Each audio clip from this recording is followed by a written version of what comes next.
Bonjour à tous, j'espère que vous allez bien et que vous avez passé un bon mois de juillet. Je vous retrouve aujourd'hui pour faire justement le bilan de ce mois de juillet. Finalement, ce mois-ci ne s'est pas trop mal passé. Au début, je ne pensais même pas faire de vidéo bilan parce que je pensais arriver à 3 livres ou quelque chose comme ça. Et finalement, je suis arrivée à 5 livres. Bon, c'est toujours pas exceptionnel, mais vu que j'ai quand même lu un gros pavé ce mois-ci, ça reste un chiffre plutôt raisonnable. Le mois dernier, quand j'avais tourné ma vidéo du bilan du mois, je m'étais rendu compte que j'avais lu beaucoup de livres jeunesse et young adult. Il faut quand même varier ce qu'on lit.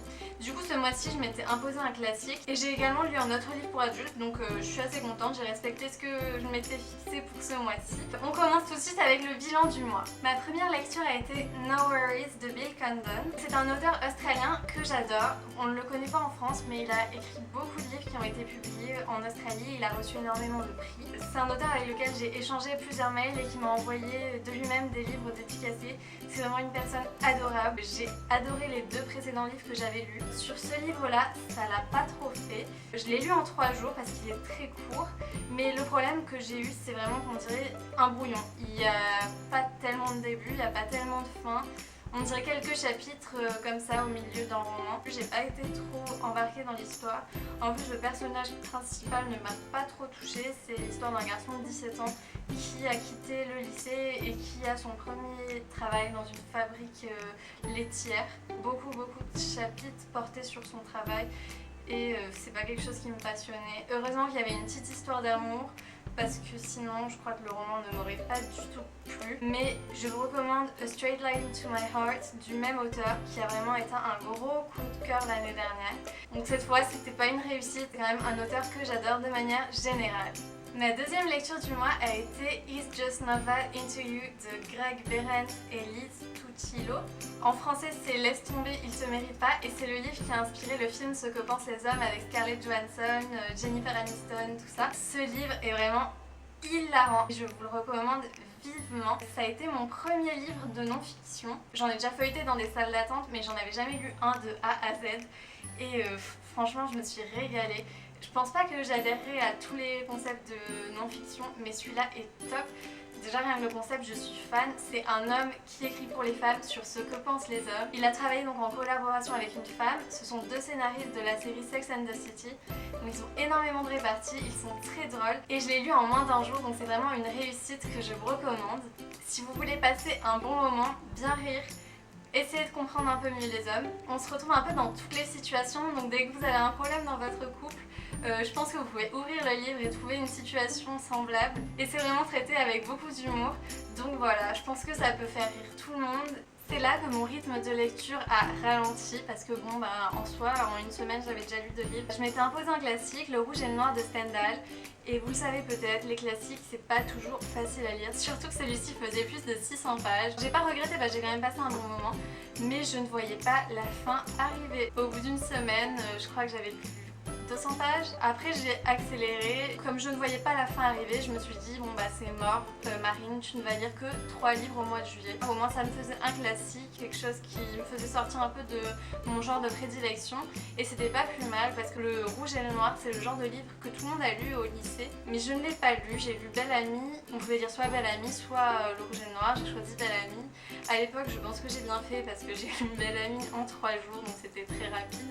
Et là j'ai mis 2 semaines, donc au lycée j'aurais mis encore plus longtemps. Je ne sais pas quelle note j'aurais eu au contrôle. Donc voilà, finalement c'est pas plus mal, je l'ai lu en tant qu'adulte. J'ai beaucoup aimé l'histoire, mais si vous n'êtes pas très classique, ce n'est pas par là qu'il faut commencer parce qu'il est difficile à lire. Et le gros problème que j'ai eu avec cette lecture, c'est le nombre incroyable de références historiques. Au lycée, je m'en sortais pas mal en histoire, mais c'est des choses que j'ai oubliées et j'étais totalement perdue avec ces références, donc je passais un peu au-dessus, je n'ai pas non plus poussé mes recherches à fond. J'ai quand même compris l'histoire dans son ensemble. Le personnage principal, Julien, est vraiment très complexe. Si vous aimez les personnages un peu torturés, tout ça, je pense qu'il peut vous plaire. C'est vraiment un garçon qui a beaucoup d'ambition, qui veut être riche, mais qui méprise les riches, donc il vit dans une contradiction permanente. Il est très hypocrite il le sait, mais c'est vraiment le genre de vie qu'il veut avoir. C'est un beau roman, plein de passion, il y a des histoires d'amour déchirantes. Je vous le recommande, j'ai passé un bon moment, ça a été long, j'ai dû me concentrer à chaque fois que je lisais. Ça m'a pris du temps parce qu'en 2 semaines, j'ai lu tous les jours. J'ai complètement oublié de vous dire les notes que j'avais mis au livre dont je viens de vous parler. J'avais donc mis un 12/20 à No Worries, un 18/20 à Laisse tomber, il ne te mérite pas, et un 14/20 à Le rouge et le noir de Stendhal. Au passage, oui, je suis devenue toute jaune, c'est l'éclairage, il s'est mis à faire très moche dehors. Je n'arrive plus à tourner sans la lumière et malheureusement la lumière me fait toute jaune, désolée. J'ai ensuite fini Charlie et la chocolaterie pendant que j'étais ici, c'est encore une très chouette lecture. J'avais lu Mathilda en lecture commune avec Anna du blog Ma vie livresque. Notre nouvelle lecture commune c'était Charlie et la chocolaterie. Bon, il n'y a pas de nouveauté par rapport au film. Ce film avec Johnny Depp est vraiment très fidèle au livre et ce que je peux vous dire c'est que Johnny Depp est un merveilleux Willy Wonka. Oui, on le sait quand on voit le film, mais quand on lit le livre, franchement on peut imaginer personne d'autre que lui. C'est vraiment, il incarne le personnage à la perfection. J'ai passé encore un super moment avec ce petit livre. En plus il a des illustrations top. C'est un livre qui se lit assez jeune, dès le CE1, CE2, donc si vous avez des enfants dans votre famille, encore une fois, comme Mathilda, offrez-le. C'est un livre intelligent, bien écrit, qui vaudra mieux que des tas de choses que vous trouvez pour les enfants qui ne sont pas forcément hyper instructives, mais celui-là, il est top. Je lui ai mis 16/20 et comme je le disais plus tôt, les enfants comme les adultes pourront l'apprécier. Donc là, je me lance dans le tome 2. Il n'y a pas de film donc je ne sais pas à quoi m'attendre. Un livre en espagnol, Así es la vida Carlota de Gemma Lienas. Donc c'est un livre qui est écrit pour les 10 à 14 ans, donc j'ai vraiment dépassé l'âge. Mais ce livre je l'avais acheté quand j'avais 15 ans. À l'époque je ne parlais pas bien espagnol, du coup je n'avais pas réussi à le lire.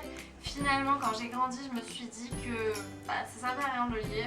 Et comme cette année c'était le dernier livre de ma palle en espagnol, je me suis dit allez il faut le lire. J'ai franchement appris pas mal de vocabulaire parce que ça se passe dans la maison, donc il y a du vocabulaire très précis, ainsi que des expressions qui m'ont l'air assez couramment utilisées puisque je les ai trouvées facilement. Je ne le recommande pas vivement, je lui ai mis un 13/20, mais il est facile à lire pour les étrangers. C'est une lecture courte qui fait 150 pages, assez facile, sans rien d'exceptionnel, et dans laquelle on apprend pas mal de vocabulaire. Je trouve qu'il est quand même de assez mauvaise qualité. Il se ferme même plus correctement alors que j'ai rien fait d'exceptionnel avec. Il y a les couvertures qui se sont décollées des pages des deux côtés, donc il y a plein de colle partout. Il y a des pages qui ont des marques de plis et regardez en bas, voilà.